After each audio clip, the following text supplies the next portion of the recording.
As we've been talking about during this week at Cannes Lions, there's been yet more in the way of takeovers, mergers, new entrants coming into the business, but one name of one business that continues to thrive is Piyush Pandey. He's the Chief Creative Officer at Ogilvy.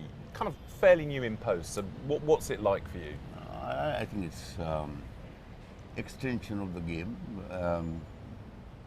You are the captain of a much larger geography, and I always remember that you are a playing captain of the team, not a manager of the team. So one will have to play along and get the team to perform and deliver to the needs of the clients. And I played a lot of team games like cricket in my life, so I think it should be all right. Where are you actually based, and does it matter where you're based in a creative environment? I'm based in Mumbai, and that's what John knew, that I would like to be based in Mumbai. And he was able to reconcile himself to the fact that the guy who's going to partner him creatively is not going to be sitting in the next room or in the next seat. But that's okay, we understand the world is becoming a more fluid place, and we can do things no matter where we are. Against the backdrop of sort of creativity having to travel beyond borders, and you want a single message to be able to transfer globally, hopefully, global human truths and all of that sort of thing, are you finding that it is as easy as you hoped to kind of run the ship, or your bit of the ship, from where you are? I think it's not a problem because, as I said to you earlier, it's about a team game. It's not that I'll be sitting here and be able to do things in Guatemala. There are people in Guatemala. Yeah. And there are people who are part of my team. There are people who share the same values. I can only sit with them and discuss with them as to where we want to go as a company, where the brands need to go.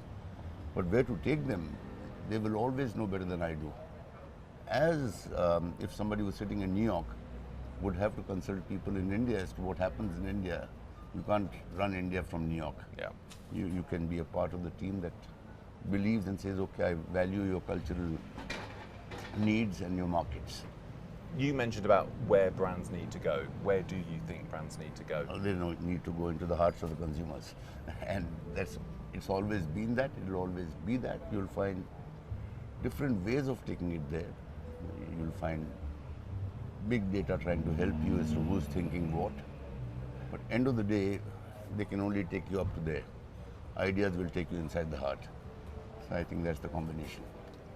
What about the awards? We're kind of getting towards the end of the week, so are you starting to see any patterns? I think the pattern is a bit like the same in the last few years. More about human truths, more about people, more about causes, more about purpose. That's the pattern I see. And the pattern that I miss, and I think it'll come back sometime, I miss the fun part of it. I miss the humor.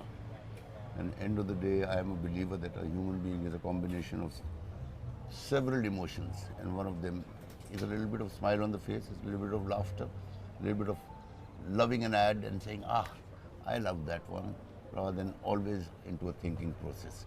It's got to be a balance. Isn't that a little bit of, well, at odds with this idea of purpose-driven marketing and advertising? Because purpose doesn't necessarily equal humour. Not necessarily so. If I am a fantastic candy, my purpose is to delight you and not to think about the cow. That's one way to look at it.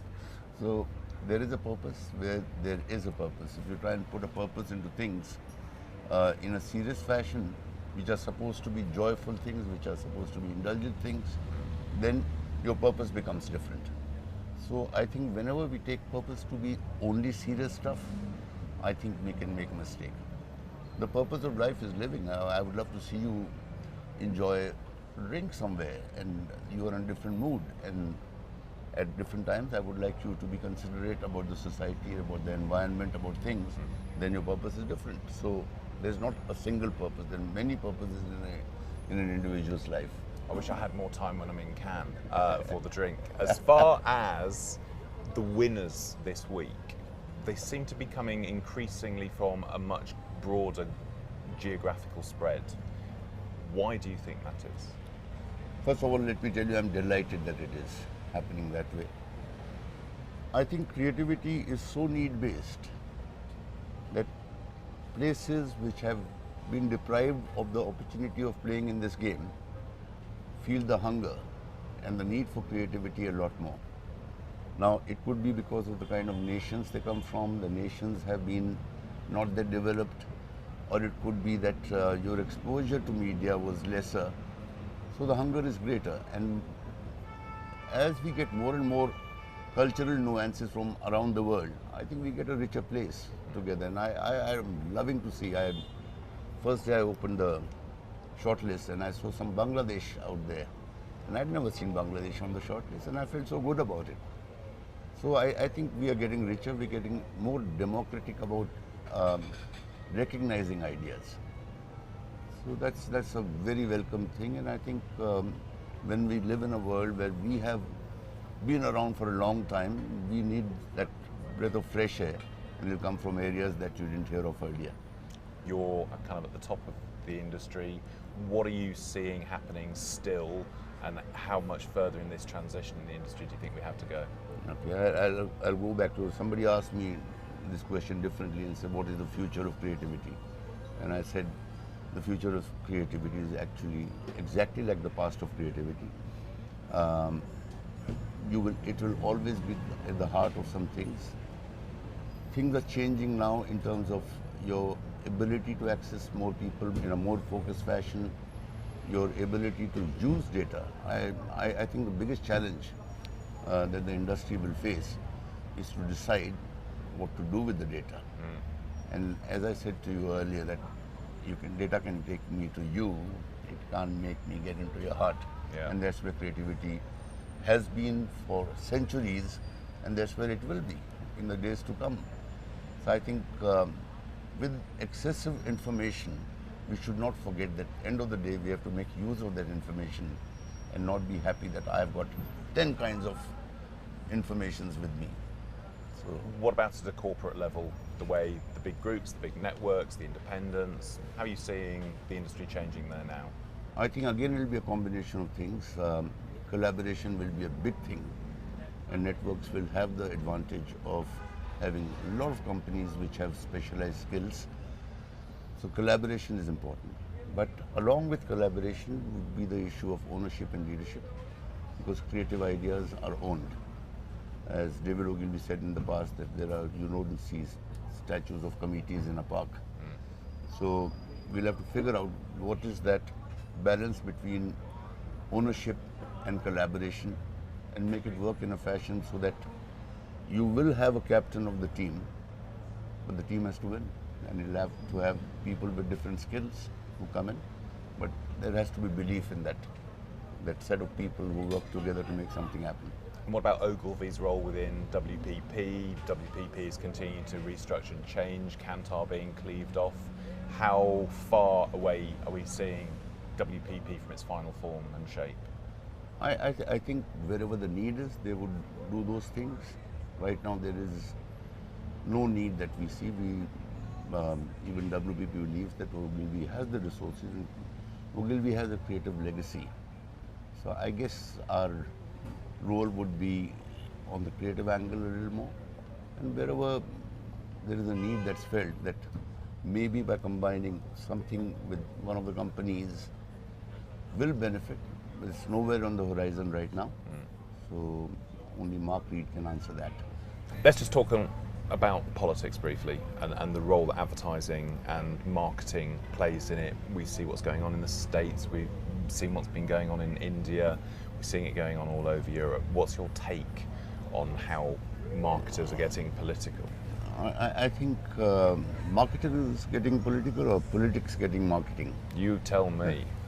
I think if you try and differentiate between what is marketing and what is advertising, I would separate it in politics in a big way.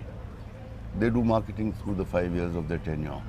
There are people on the ground who are keeping contact with people who are going to vote for you, people who are stakeholders. And I think that's where the major difference happens. When communication comes into picture only as an air cover, the battles are won on the ground. And the battles are won by those people who work on the ground. So any communication or anything that calls itself marketing, taking credit for political victories is fooling A little themselves. high-handed. Yeah, fooling themselves, I would say. But what role, how powerful is marketing, well, specifically advertising, in getting the messages across? Is it as important as the FMCG environment, or? It is important because end of the day, you have a lot to offer which you keep offering.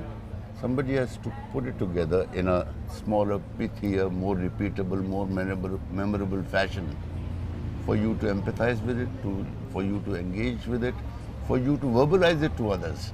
And that's where it fits in. And you were working quite closely with the Narendra Modi campaign in India. What did you learn and what did you sort of teach them? I don't think I taught them anything. They knew the game. Where they respected my way of looking at life was to make it simpler, to make it easily understood by people. So if the two campaigns that I have been a part of, 2014 and 2019, what did I do? I put their things into people speak.